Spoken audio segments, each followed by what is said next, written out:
आज हम सीखेंगे inverted head and shoulder pattern के बारे में, जिसमें हम डिटेल में ये सीखेंगे कि किस स्ट्रैटेजिक वे में इस पैटर्न को ट्रेड किया जाता है।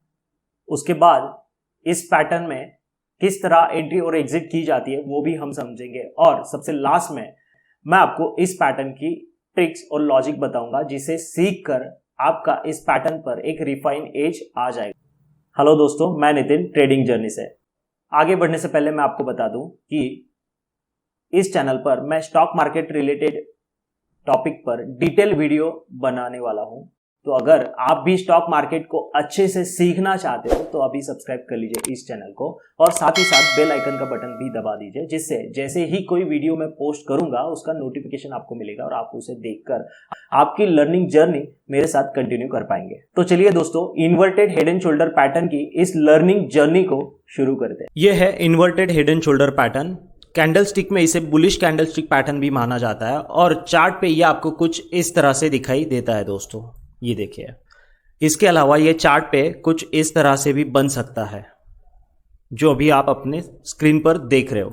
सबसे पहले इस चार्ट पैटर्न के कंपोनेंट को समझने की कोशिश करते हैं। तो दोस्तों, इस चार्ट पैटर्न में दो शोल्डर होते हैं, जिसमें से ये लेफ्ट शोल्डर और ये राइट शोल्डर, और ऑब्वियसली दोनों शोल्डर के बीच में ये होता है हेड।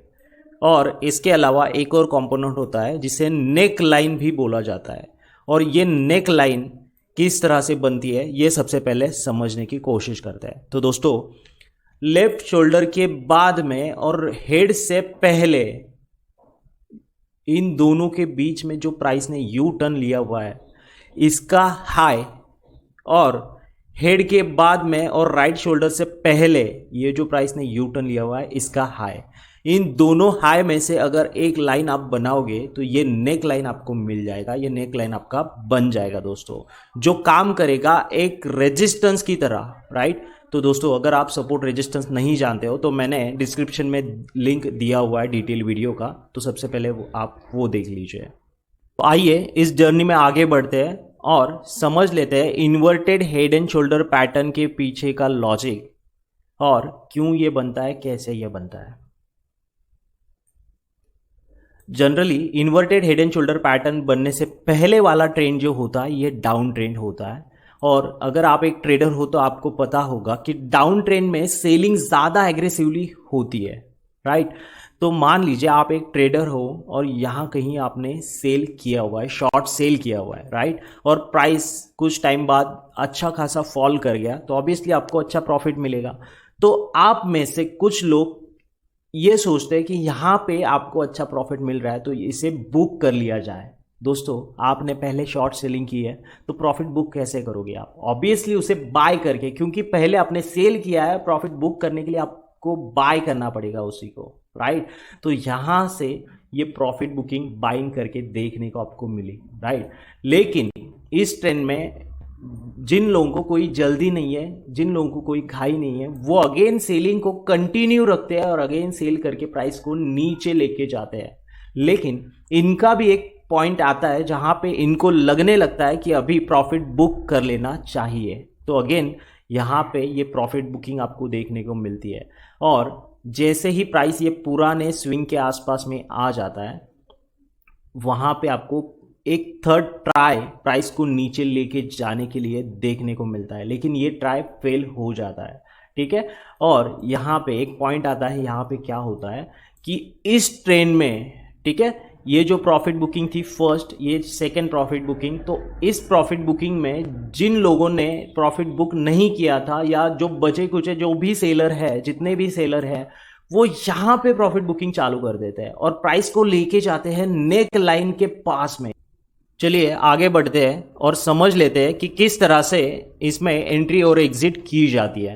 तो दोस्तों, जैसे ही कोई कैंडल इस नेक लाइन को ब्रेक आउट दे देता है, वहां पे आपको बाइंग साइड में एंट्री करनी होती है, और सेम कैंडल के नीचे आप स्टॉप लॉस रख सकते हो, और ये सबसे ज्यादा सेफ पॉइंट होता है बाइंग साइड में एंट्री करने के लिए। क्यों, ये मैं बताता हूं। तो मान लीजिए आपने यहां पे एंट्री की और सेम कैंडल के नीचे आपने रखा स्टॉप लॉस, तो आपका एनालिसिस तो ये बोल रहा है कि प्राइस ऊपर जाएगा, लेकिन ये ज़रूरी थोड़ी है कि ऊपर ही जाएगा। ठीक है, ये स्टॉक मार्केट है दोस्तों, कुछ भी हो सकता है। तो मान लीजिए अगर प्राइस यू टर्न लेके नीचे चला जाता है तो ये जो रेजिस्टेंस था, ये जो नेक लाइन थी, ये बन जाएगा अभी सपोर्ट, जो प्राइस को इजीली नीचे नहीं जाने देगा। और ज़्यादातर चांसेस बनते हैं अगर प्राइस ऊपर से नीचे आती भी है तो इस लाइन का सपोर्ट लेके अगेन ये ऊपर चली जाए। ये था आपका एंट्री और स्टॉप लॉस। इसी तरह टारगेट को भी समझ लेते हैं दोस्तों। टारगेट के लिए आपके पास 3 ऑप्शंस होते हैं जनरली। फर्स्ट, इसमें जो स्टॉप लॉस आपने रखा हुआ है उसका डबल टारगेट आप यहां से आगे ले सकते हो। दूसरा ऑप्शन, हेड के लो से लेके नेक लाइन तक का जो भी प्राइस डिफरेंस है उतना टारगेट आप आगे ले सकते हो, राइट, यहां से आगे। या फिर जो भी नेक्स्ट प्राइस रेजिस्टेंस बनेगा दोस्तों, ठीक है, यहां पे आपने एंट्री की और नेक्स्ट प्राइस रेजिस्टेंस ये वाला, तो वहां तक आप टारगेट ले सकते हो। तो ये 3 ऑप्शंस आपके पास टारगेट के लिए होते हैं दोस्तों। इस वीडियो में मैं जो ट्रिक आपको बताने वाला था तो वो ये है कि जो ब्रेकआउट वाला कैंडल है ये अगर बहुत छोटा है तो आप इससे पहले वाली कोई बड़ी कैंडल होगी उसके नीचे स्टॉप लॉस रख सकते हो। या फिर अगर ये शोल्डर, राइट शोल्डर बहुत छोटा है तो सेफ साइड आप इसके नीचे भी स्टॉप लॉस रख सकते हो। क्योंकि जिस तरह मैंने यहाँ पे आपको लॉजिक बताया कि प्राइस अगर नीचे आ गया तो पहला सपोर्ट प्राइस यहां पे लेने के चांसेस ज्यादा बनते हैं, राइट। और अगर मान लीजिए वहां से प्राइस नीचे चला जाता है तो जो भी बड़ी कैंडल यहां पे बनी है उसका लो एक सपोर्ट का काम करेगा, या फिर ये शोल्डर का लो एक सपोर्ट का काम करेगा दोस्तों। तो ये इसमें एक लॉजिक था, एक ट्रिक थी दोस्तों। तो ये था detail learning inverted head and shoulder pattern के बारे में। आपको अगला वीडियो किस टॉपिक पे चाहिए कमेंट में जरूर बताना। और अगर आपने अभी तक इस चैनल को सब्सक्राइब नहीं किया तो आपकी लर्निंग जर्नी को कंटिन्यू करने के लिए दोस्तों सब्सक्राइब कर लीजिए इस चैनल को। Thank you.